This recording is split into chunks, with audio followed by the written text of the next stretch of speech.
السلام علیکم۔ تم نے اپنے غم کا مداوی ڈھونڈا ہی نہیں تو زخم نہ بھرنے کی شکایت کیسی؟ سنو، وہ مداوی تہجد میں پوشیدہ ہے، جہاں سر جھکتے ہی غم اٹھ جاتے ہیں۔ مرجھانے کے بعد انسان کا دل تہجد کی وادیوں میں جا کھلتا ہے۔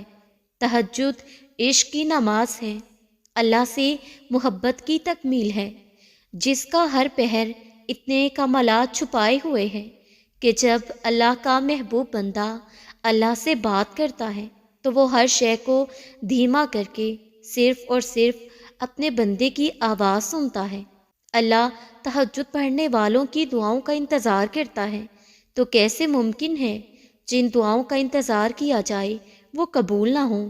اتنے پیارے وقت میں اتنے پیارے انداز سے مانگی ہوئی دعائیں سیدھا عرش پر جاتی ہیں، جہاں صرف قبولیت ہی قبولیت ہوتی ہے۔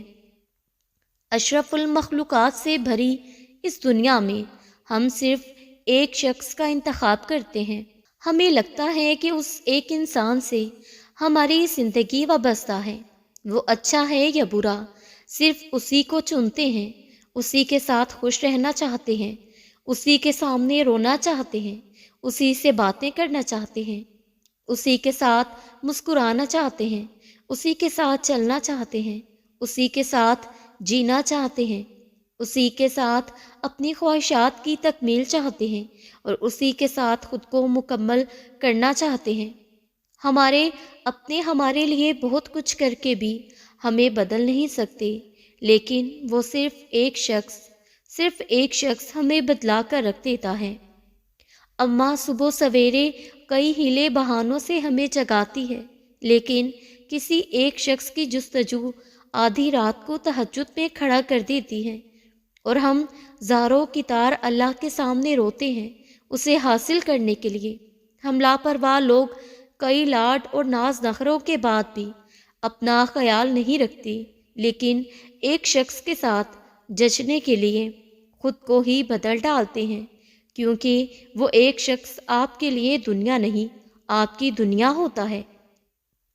کسی کے لیے دنیا اور کسی کی دنیا ہونے میں بہت گہرا فرق ہوتا ہے، اور یہ بھی یاد رکھیں، جو محبت اللہ سے ہوتی ہے نا، اس کی تڑپ بہت شدت کی ہوتی ہے، بس ہمیں سمجھنے میں دیر لگ جاتی ہے، اور جب سمجھ آتی ہے تب دنیاوی خواہشات کی لذت ختم ہو جاتی ہے، اور پھر جب اللہ سے محبت ہو جاتی ہے تو ملاقات کی تڑپ تہجد سے شروع ہوتی ہے اور فجر پر ختم ہوتی ہے۔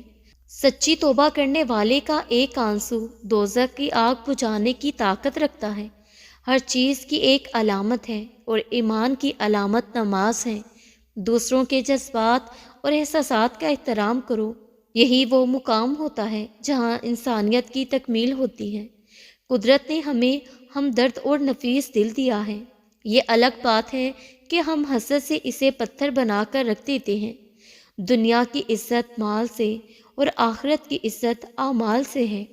عبادت ایسے کرو جس سے تمہاری روح کو مزہ آئے۔ جو عبادت دنیا میں مزہ نہ دے تو وہ آخرت میں کیا جزا دے گی؟ تو پھر اللہ کے ذکر میں دل لگا لو، سکون ہے اور اطمینان ہے۔ سکون اور اطمینان تم سے دل لگا لے گا۔ بھٹکنا انسان کی فطرت ہے، چاہے کتنے ہی آپ نیک یا متقی کیوں نہ ہوں۔ بہکنے کے چانس پھر بھی موجود ہی رہتے ہیں، مگر انداز بدل جاتا ہے، شیطان کا وار بدل جاتا ہے، کبھی تقویٰ کے روپ میں، کبھی نیکیوں کے ذم میں، کبھی گرا کر، کبھی نہ اٹھ پانے کے خوف میں، اور کبھی رب سے مایوس کر دینے کے حربے سے۔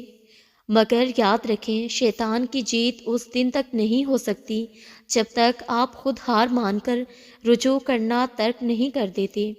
بس لوٹنے میں دیر نہ کرنا، اور اب تو انتظار کر رہا ہے کہ کب میرا بھولا بھٹکا بندہ، مگر بندہ تو میرا ہی ہے، کب میری جانب آئے گا، لوٹ کر یا اللہ پکارے گا۔ مگر شیطان کے بہکاوے میں آ گیا وہ بندہ، میرے در پر واپس آ جائے، میں اسے معاف کر دوں گا، اپنی رحمت سے ڈھانپ لوں گا۔ اللہ تو کہتے ہیں، اے ایمان والو، دوڑو رب کی مغفرت کی طرف۔ میرے بندوں سے کہہ دیجئے جنہوں نے اپنی جانوں پر ظلم کیا، میری رحمت سے مایوس نہ ہو۔ تمہیں رب کریم سے کس چیز نے دھوکے میں ڈال رکھا ہے؟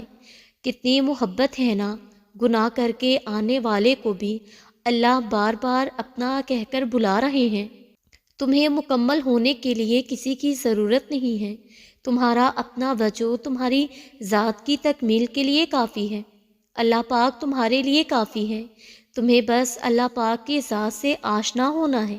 جب تم نے اس کو خود میں تلاش کر لیا تو پھر ان دنیاوی سہاروں، لذتوں، رنگینیوں کو یکسر بھول جاؤ گے۔ پھر تو بس تم ہوگے، تمہارا رب ہوگا اور محبت بھرا سکون ہوگا، اور پھر اس کا سجدہ ہوگا جو تمہارے تمام پریشانیوں کو دور کر دے گا، جو تمہیں فرش سے عرش تک رسائی دے گا، جو تمہیں رب کی بارگاہ میں سرخرو کرے گا۔ اور پھر تم دعاؤں کی بے ادبی یہ کہہ کر کیوں کرتے ہو کہ وہ قبول نہیں ہوتی؟ کیوں دعا مانگتے ہوئے قبولیت کے وسوسوں میں کھو جاتے ہو؟ کیوں تھوڑی سی دیری پر اللہ کی مصلحتوں پر سوال اٹھانے لگتے ہو؟ کیوں تمہیں اللہ کی رحمت سے نا امیدی اور مایوسی ہونے لگتی ہے؟ کیا تمہیں اللہ کا وعدہ یاد نہیں ہے کہ دعا کرو میں تمہاری دعاؤں کو قبول کروں گا؟ جب اللہ پاک نے قرآن میں کہا ہے کہ ہر مقرر وعدے کی ایک لکھت ہے، تو پھر تم پریشان کیوں ہوتے ہو؟ اور پھر تم سوچو کہ کیا ہی خوبصورت لمحہ ہوتا ہے جب خود اللہ پاک اپنی مخلوق کی محبت اور تڑپ دیکھنے کی چاہ رکھتا ہے، جب وہ کسی ایک کو اپنے لیے منتخب کر لیتا ہے، جب وہ اسے تہجد کے سجدوں کی لذت سے آشنا کرتا ہے۔ جس نے اپنی روح اپنے بندوں میں پھونکی، وہ کیسے پھر اپنے بندے سے جدا ہو سکتا ہے؟ اگر سکون بھری راتیں اللہ کے روبرو گزار لی جائیں تو آزمائش والی راتیں جا کر گزارنی نہیں پڑتی۔